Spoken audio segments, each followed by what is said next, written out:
Bonjour à toutes et tous. Donc avant de démarrer, on va attendre une petite, minute pour que tout le monde puisse, se connecter, avant de commencer. Donc, je vous demande de patienter, voilà, une petite minute.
Voilà, il est 9h31. Je pense qu'on va pouvoir, démarrer. De toute façon, on a quelques slides, introductives, donc les autres participants nous rejoindront en cours de route. Donc bienvenue à toutes et tous, donc à cette troisième session, Upstyle Back Office, dédiée à la productivité. Et ce mardi, on s'intéresse aux fonctionnalités qui ont trait à la collaboration dans Upstyle. Donc comme je le disais, on a quelques slides introductifs pour, vous donner quelques précisions sur le déroulé de ce webinaire. Tout d'abord, je me permets de me présenter. Donc Antoine, ça fait bientôt 6 ans que je suis, chez Upstage, donc je suis consultant, je m'occupe de la mise en place. Valentine et Lucie sont Customer Success Manager, c'est elles qui ont organisé ce webinaire et elles sont en charge de l'adoption chez Upslide, et Emmanuel est ingénieur support et donc elle s'occupe de répondre à vos requêtes quand vous avez des questions et des éventuels bugs sur l'outil. Donc pendant que j'animerai ce webinaire, Valentine, Lucie et Emmanuel seront là pour répondre à vos questions.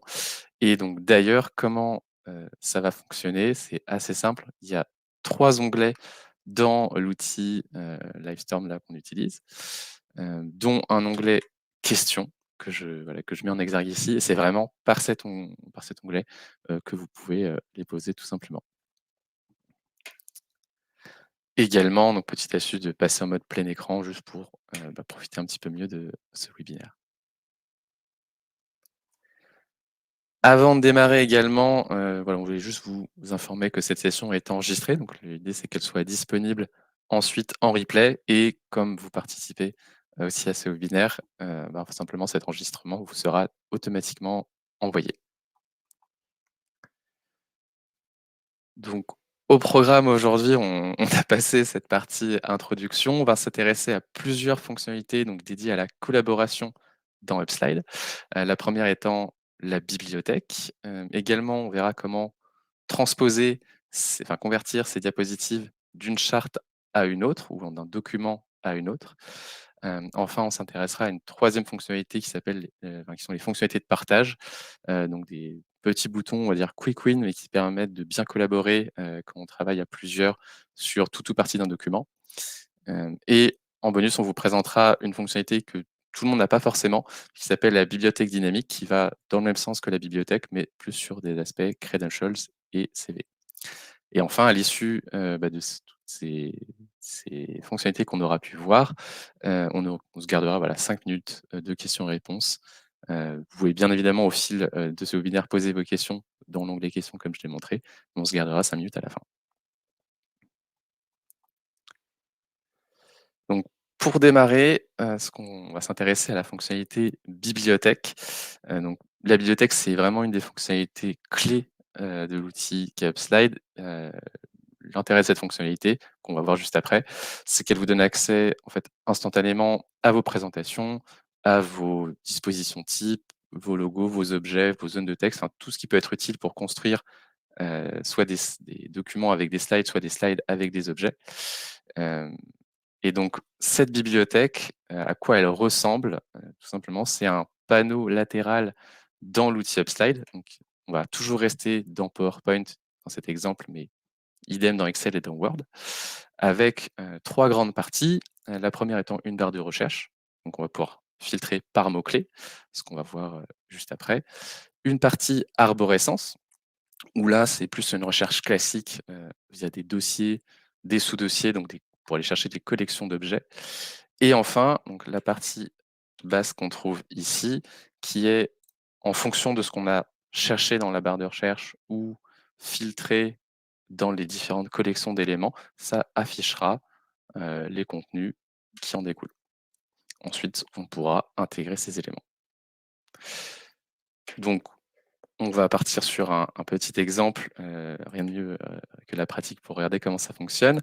Pour ouvrir la bibliothèque, donc j'ai 2 solutions, soit je clique sur le bouton bibliothèque tout simplement, soit pour celles et ceux qui préfèrent les raccourcis, le raccourci c'est CTRL SHIFT L, ce qui va nous permettre d'accéder en fait à notre contenu dans cette partie bibliothèque. Et donc, comme je vous le disais, il y a plusieurs façons, de chercher, les éléments.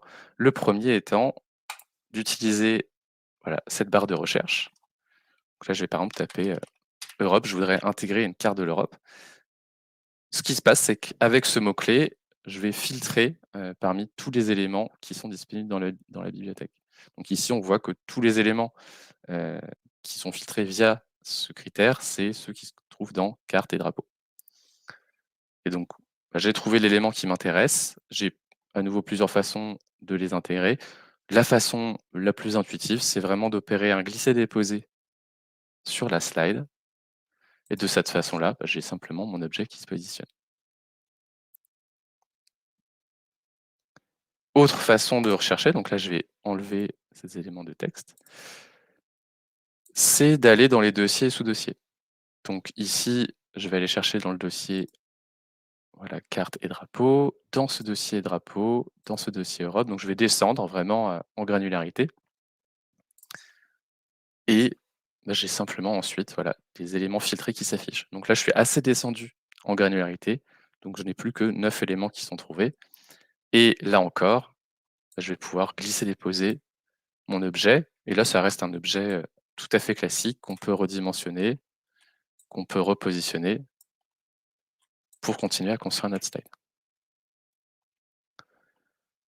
Enfin, donc là, je vais finaliser cette slide à nouveau en utilisant la barre de recherche. Hem, j La barre de recherche, donc va vra on peut vraiment trouver, tout ce qui peut nous aider à construire une slide. Exemple typique, si j'ai besoin d'une note de source, je vais automatiquement trouver quelque chose qui me convient et pareil, j'ai plus qu'à glisser, déposer. L'intérêt d'utiliser la bibliothèque, c'est que vous allez retrouver tous les éléments qui sont à votre charte graphique, qui ont été validés par les équipes, d'administrateurs. Donc pour information, peut-être que toutes et tous n'avez pas d'administrateur dans votre équipe, hem, donc à voir si ça peut avoir un intérêt. Mais en tout cas, voilà, ici, c'est des éléments qui sont à notre charte, donc qui sont correctement positionnés par rapport à notre template, chez Upslide, mais ça sera exactement la même logique de votre côté. Donc ici, je suis parti d'une slide vide pour intégrer des objets, des zones de texte et donc construire rapidement ma slide tout en respectant la charte. Donc là, je l'ai fait, voilà, depuis une slide vide. J'aurais pu également intégrer une slide complète pour, par exemple, avoir ce résultat. Donc cette slide, c'est quelque chose qui vient de notre bibliothèque interne, chez Upslide, qui présente, un de nos engagements, qui est d'avoir la certification B Corp, qu'on a eu, récemment d'ailleurs. Voilà, c'est typiquement le genre de slide corporate qui peut complètement avoir sa place en bibliothèque. L'objectif, c'est vraiment de permettre, enfin, en fait, l'objectif de la bibliothèque, c'est vraiment de permettre à toute une équipe ou même à toute une entreprise, hein, de diffuser, ces éléments corporate, d'y donner accès, aux collaborateurs qui sont en train de construire leur présentation, et donc d'une certaine façon, de faciliter, la collaboration.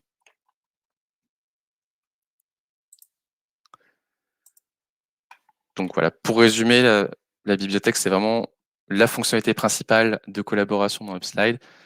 Partager, des slides communes, des slides corporate, des objets qui permettent de rapidement aussi vous aider à construire vos slides et s'assurer qu'on homogénéise, globalement les documents qui sont produits.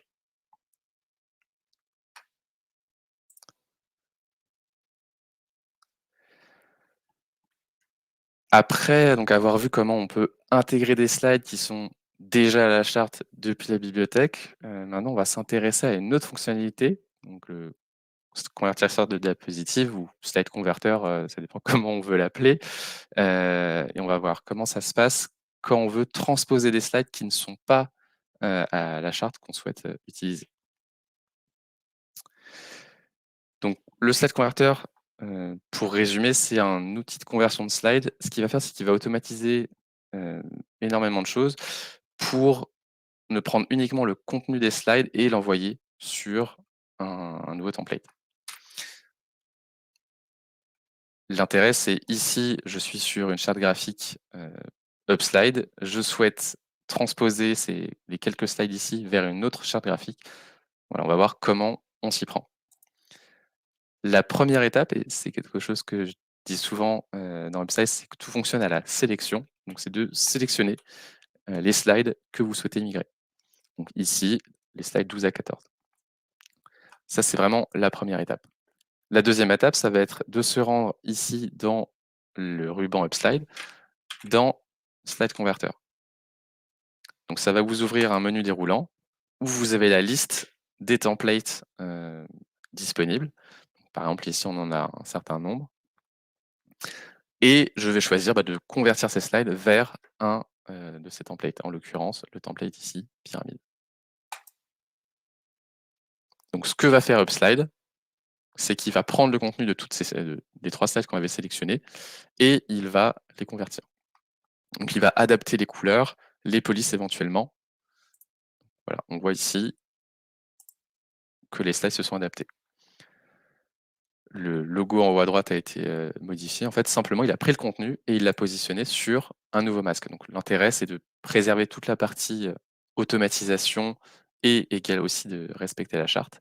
Donc ça peut être pratique, si vous travaillez avec des équipes différentes qui ont, par exemple, voilà, un logo différent ou, une dominante de couleurs différentes, voilà, de facilement rapatrier ces slides, heu et donc d'homogénéiser à nouveau les livrables produits.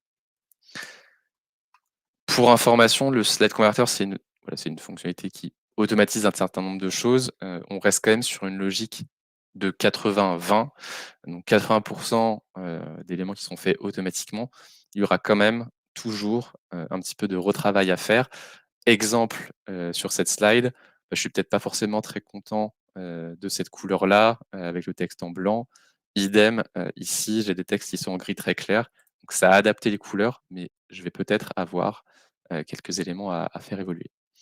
Et donc, ça me permet également de présenter quelque chose qu'on a rajouté avec, en fait, on a amélioré le Site Converter récemment. On a rajouté des fonctionnalités de conversion. Donc si je clique ici sur outils de conversion, je vais pouvoir notamment utiliser cet onglet couleurs, qui est le deuxième onglet des outils de conversion, et qui est assez puissant puisqu'il va permettre vraiment de faire évoluer les couleurs un peu partout sur le document, en les remplaçant tout simplement. Donc en utilisant ce menu déroulant, donc que ce soit pour le remplissage, les bordures ou le texte, par exemple la couleur gris clair, je vais peut-être vouloir la faire évoluer vers ce bleu un peu plus foncé. Idem pour les bordures, idem pour le texte. Donc pour le moment, rien ne s'est passé. Je vais juste valider que j'applique les changements à toute la présentation. Et maintenant, je n'ai plus qu'à faire appliquer pour chacun de ces éléments. Donc ça va vraiment permettre ici de rendre le texte beaucoup plus lisible, et ce sur l'entièreté du document.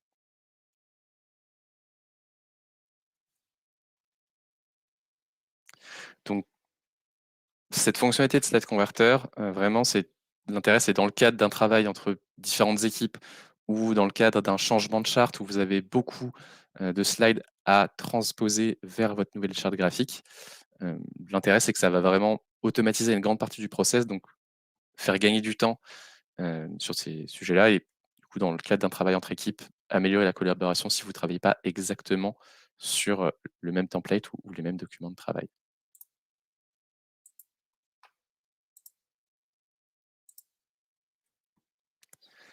Donc, ce qu'on a fait jusque-là, c'est qu'on a ajouté, des éléments de notre charte graphique dans notre document. On aurait éventuellement donc rapatrié des slides qui n'étaient pas sur le bon template et à la bonne charte graphique. Et tout ça, ça nous amène à donc, enfin, l'avant-dernière, on va dire, fonctionnalité de collaboration qu'on va évoquer aujourd'hui, qui sont les outils de finalisation. Donc déjà, où est-ce qu'ils se trouvent? Ils se trouvent dans la dernière partie du ruban Upslide, ici, donc dans la partie autre. Et les fonctionnalités qu'on va voir, ce sont les boutons Email, Finaliser et Langue. Donc simplement, le premier qu'on voulait vous présenter, qui est tout simple mais extrêmement pratique, c'est le bouton Email. Ici, on a voilà, bien avancé sur la construction de notre document et on veut faire revoir tout ou partie de ce document. Donc, imaginons que je souhaite faire revoir cette slide 16 à Lucie. J'ai pas envie de lui envoyer tout le document, j'ai envie de lui envoyer juste cette slide. Donc, ce que je pourrais me dire, c'est que je vais dupliquer ce fichier, supprimer toutes les slides qui ne m'intéressent pas et ensuite uniquement envoyer en pièce jointe la slide qui m'intéresse. Ce qu'on peut faire, c'est automatiser toutes ces étapes avec Upslide via le bouton Email. Donc, le bouton Email, on le retrouve évidemment dans le ruban. On peut également le retrouver en cliquant droit sur la slide, ici, ou alors on aura toujours un raccourci qui est ici, CTRL-SHIFT-M. Donc l'intérêt, c'est que ça va me permettre d'envoyer uniquement à cette partie, donc les diapositives sélectionnées de mon document, donc dans mon exemple, uniquement la slide 16, soit en PowerPoint, soit en PDF. Dans ce cas-là, j'ai besoin d'une revue, donc je vais peut-être plutôt l'envoyer en PowerPoint. J'ai juste à cliquer sur Envoyer, et ce que va faire Upslide, c'est qu'il va simplement générer un nouveau mail, ici, avec en pièce jointe, en fait, uniquement la slide 16. Donc il a évidemment adapté aussi la numérotation. Donc ça, c'est assez pratique, ça permet d'envoyer voilà, une ou deux slides pour les faire revoir sans avoir à créer une copie d'un fichier et ensuite à rajouter une pièce jointe. Donc ça accélère un peu le process. Une fois que j'ai partagé cette slide à Lucie, elle va peut-être me faire quelques remarques dessus, à commencer par le fait que tous les textes ici sont soulignés. Donc ça, c'est un comportement assez classique de PowerPoint. Si votre présentation passe de main en main, que certaines personnes sont avec PowerPoint en français, d'autres PowerPoint en anglais, donc les réglages changent, on peut avoir ce genre d'éléments où c'est pas forcément très agréable, c'est pas tellement très, très visuel. Donc ce que va permettre Upslide à nouveau à la sélection, c'est en sélectionnant par exemple toutes les slides de mon document, d'aller dans cette interface langue, qui est dans la partie autre, ici, tout à droite, et de changer la langue du correcteur orthographique. L'intérêt principal, c'est que ça va vraiment le faire pour toutes les zones de texte de l'ensemble de votre document, et ça va vous éviter de repasser zone après zone pour le faire. Donc ici, en soi, il n'y a pas un énorme changement, mais déjà, j'ai plus ces soulignements qui sont un petit peu irritants, et également, ça va permettre de faciliter le travail de correction orthographique par la suite de PowerPoint. Donc, j'ai partagé une ou plusieurs slides à Lucie pour qu'elle puisse la revoir. Elle m'a fait ses retours. J'ai adapté et donc j'ai corrigé. Il me reste plus qu'à finaliser mon document. Et donc, ici, c'est la dernière partie des outils de finalisation. Ce bouton finaliser va me permettre soit à nouveau de finaliser uniquement les diapositives sélectionnées et peut-être une version synthétique de mon document, soit de finaliser ici l'entièreté de ma présentation sous forme d'une version finale, à nouveau en PowerPoint ou en PDF.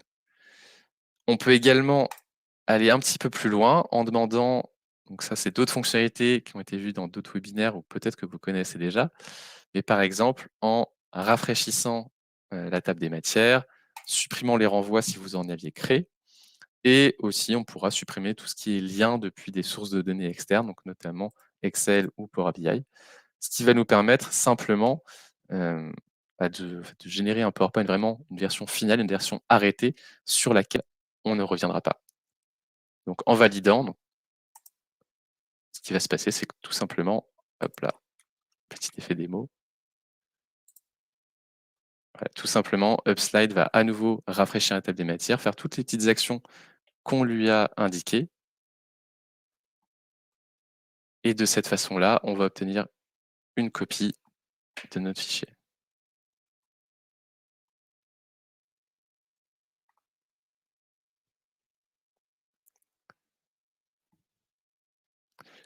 Donc vraiment, l'objectif de ces fonctionnalités de finalisation, dans Upslide, c'est de faciliter la revue des documents de travail, bah, entre membres d'une équipe, en se partageant uniquement quelques slides, en s'assurant qu'on peut facilement changer le caractère orthographique pour avoir une présentation, bah, beaucoup plus, propre et en finalisant un document de travail, voilà, une version finale.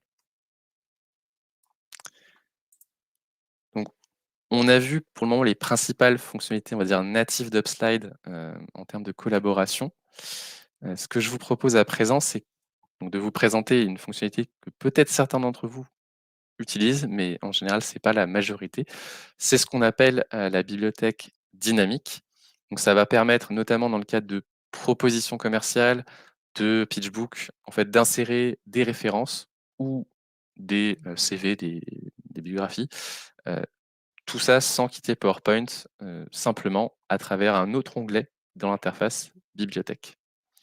Donc tout comme la bibliothèque, de slides et d'objets, les bibliothèques dynamiques, en fait, elles seront gérées par des administrateurs en centrale. L'objectif étant, à nouveau, de faciliter la diffusion, bah, des informations corporate. En termes de fonctionnement, on va à nouveau ouvrir la bibliothèque, toujours, le même raccourci, contrôle shift L.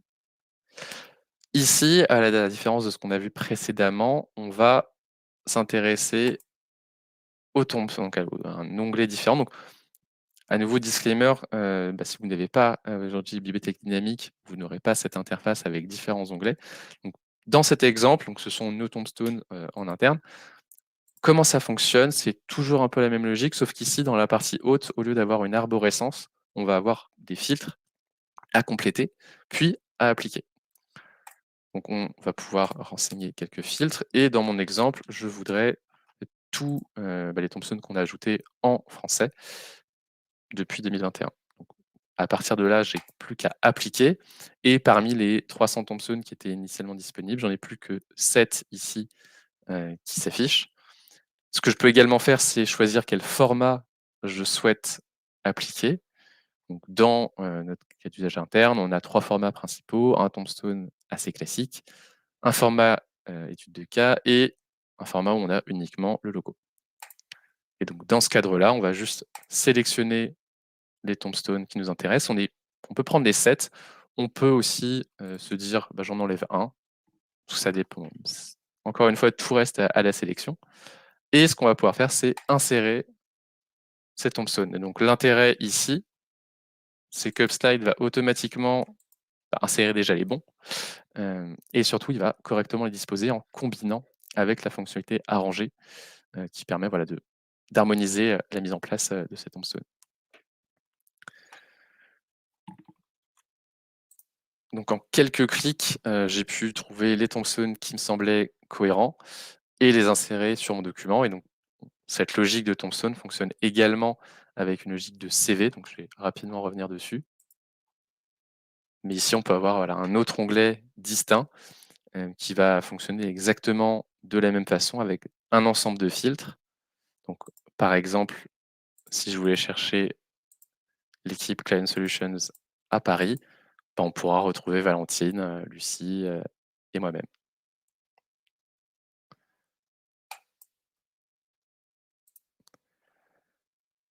Donc l'intérêt, de cette bibliothèque, enfin les plusieurs intérêts à cette bibliothèque dynamique, déjà, c'est en termes de cohérence, et de collaboration puisque, en fait, tout le monde utilise les mêmes contenus qui sont mis à jour par une équipe centrale d'administrateurs.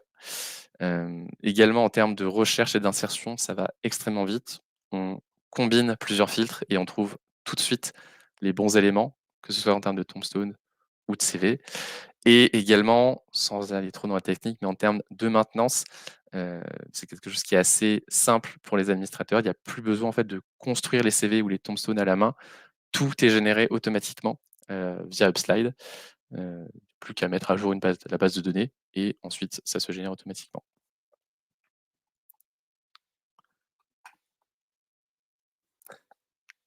J'espère que, voilà, la découverte ou la redécouverte de ces, quelques fonctionnalités, vous aura plu.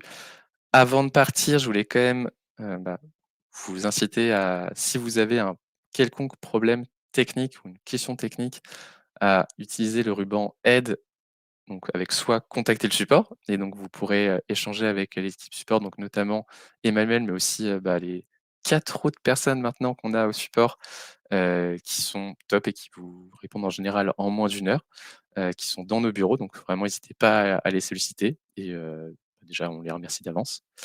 Ou également dans ce ruban aide à utiliser le centre d'aide. Donc c'est un site support avec l'ensemble des articles, qu'on a pu rédiger sur, vraiment de façon très exhaustive, énormément de fonctionnalités. Donc si vous voulez aller un peu plus dans le détail sur le fonctionnement d'Upslide, heu, ça peut être déjà un excellent moyen de s'améliorer à l'utilisation de l'outil. Également, donc il nous reste quelques minutes, 5 minutes normalement, on est pile, dans le timing. Voilà, si vous avez des questions, n'hésitez pas à les poser donc à nouveau via cet onglet, hop là ici, questions dans, l'outil de webinaire, la Livestorm. Donc voilà, on a encore quelques minutes pour y répondre et avant de vous laisser poser, ces questions via cet onglet, voilà, simplement, je laisse, un peu cette slide. Si vous avez des questions concernant le webinaire, si vous pensez qu'il y a des besoins peut-être de former sur des cas d'usage plus précis, sur la charte graphique de vos équipes, je vous invite à contacter Lucie, avec voilà le mail ici, qui s'affiche.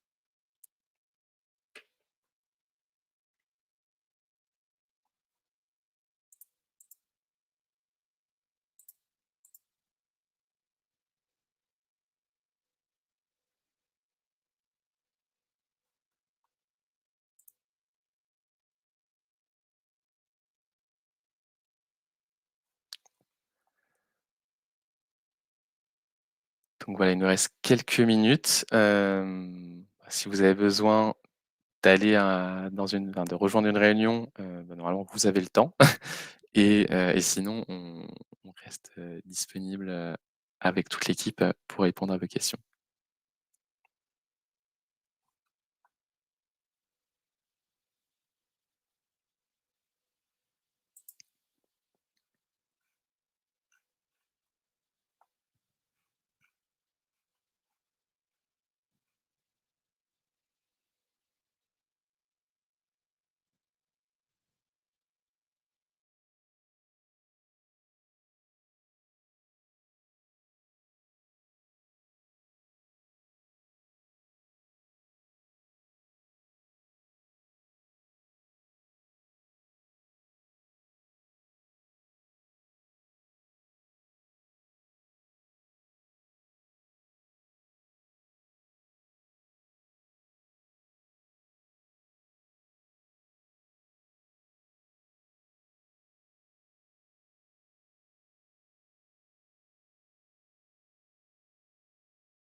Lucie, Valentine, Emmanuel, est-ce qu'on a répondu à toutes les questions? Oui, tout à fait, il y a pas plus de questions. OK, on peut, je sais pas si qu'est-ce que tu en penses? On peut quitter la réunion? Puisqu'il est 9h59. Ouais, tout à fait. Bonne journée à tous. Super. Bonne journée à toutes et tous. Au revoir.